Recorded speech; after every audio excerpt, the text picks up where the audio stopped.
ഭക്തജനങ്ങളെ, ശബരിമലയെ സംബന്ധിച്ച് ചരിത്രപരവും ഐതിഹ്യവുമായ ഒട്ടനവധി വിഷയങ്ങൾ പ്രചാരത്തിലുണ്ട്. അതിൽ ഒരു കാര്യം ഇവിടെ സൂചിപ്പിക്കട്ടെ. തെക്കേ ഭാരതത്തിൽ തീരെ മഴ ഉണ്ടായിരുന്നില്ല എന്നും അതുമൂലം ഇവിടം വരണ്ട ഭൂപ്രദേശമായിരുന്നു എന്നും പറയപ്പെടുന്നു. ഈ സന്ദർഭത്തിലാണ് പരശുരാമൻ തെക്കൻ ഭാരത പര്യടനം നടത്തുന്നത്. അറബിക്കടലിൽ നിന്നും ഉത്ഭവിക്കുന്ന നീരാവി ബംഗാൾ ഉൾക്കടലിൽ നേരെ ചെന്ന് പതിക്കുന്നുവെന്ന് അദ്ദേഹം മനസ്സിലാക്കി.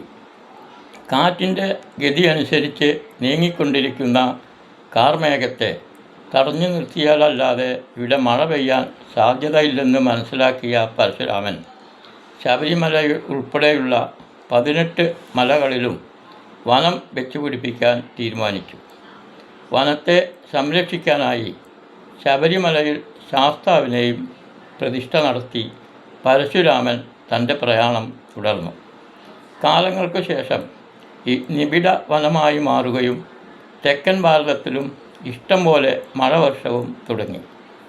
സമ്പുഷ്ടമായിക്കൊണ്ടിരിക്കുന്ന ഇവിടം പിന്നീട് ജീവജാലങ്ങളും മനുഷ്യരും കാലക്രമേണ വാസം തുടങ്ങി. ആസുരീയ ശക്തികൾ കാലാന്തരത്തിൽ ഇവിടെ വർദ്ധിച്ചു വരികയും ചെയ്തു.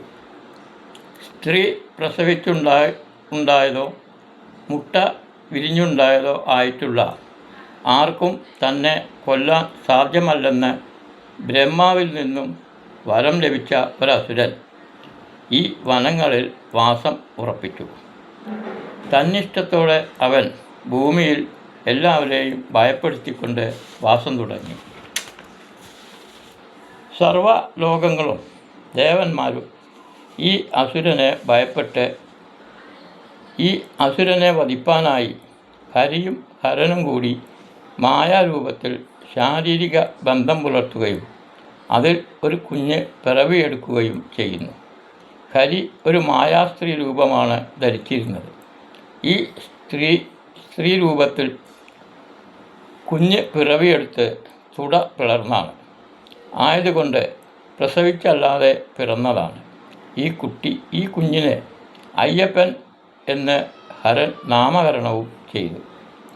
കാലാന്തരത്തിൽ ഈ കുഞ്ഞ് ഈ അസുര വധം നടത്താൻ വേണ്ടി ഹരനാരുടെ നിയോഗത്താൽ ഭൂമിയിൽ മണികണ്ഠനായി പന്തളം രാജാവിൻ്റെ വളർത്തുപുത്രനായി ഏറെക്കാലം കൊട്ടാരത്തിൽ വസിച്ചു. സന്തതിയില്ലാത്ത പന്തള രാജാവിന് ഒരു സന്തതി പിറന്ന ശേഷം മണികണ്ഠൻ തൻ്റെ ജനനോദ്ദേശം മനസ്സിലാക്കുകയും കൊട്ടാരം വിട്ട് കാട്ടിലേക്ക് പോകാൻ തീരുമാനിക്കുകയും ചെയ്യുന്നു. ഇതിനിടയിൽ പല അത്ഭുതങ്ങളും ഇവനിൽ നിന്നും വാസികൾക്ക് കാണാനിടവന്നു. അധർമ്മികളെയും അസുരന്മാരെയും വധിച്ച് ധർമ്മം സംരക്ഷിക്കാനും ശിഷ്ടജനങ്ങളെ സംരക്ഷിച്ചുകൊണ്ടും ശബരിമലയിൽ ശാസ്താവിൽ വിലയം പ്രാപിച്ചു. കലിയുഗത്തിൽ ധർമ്മമൂർത്തിയായി ശബരിമലയിൽ ഭക്തരെ അനുഗ്രഹിച്ചുകൊണ്ടിരിക്കുമ്പോൾ ഭക്തിപൂർവം അവർ നൽകുന്ന ദ്രവ്യങ്ങളും പണവും സമ്പത്തും കൊള്ളയടിക്കുന്ന ഒരു കൂട്ടം വളർന്നു വരുന്നു എന്നതിൽ ആശങ്കയുള്ളവർ ധാരാളം.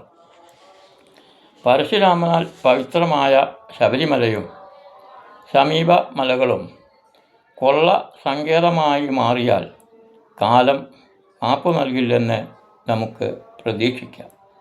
ഓം സ്വാമിയേ ശരണമയ്യപ്പ.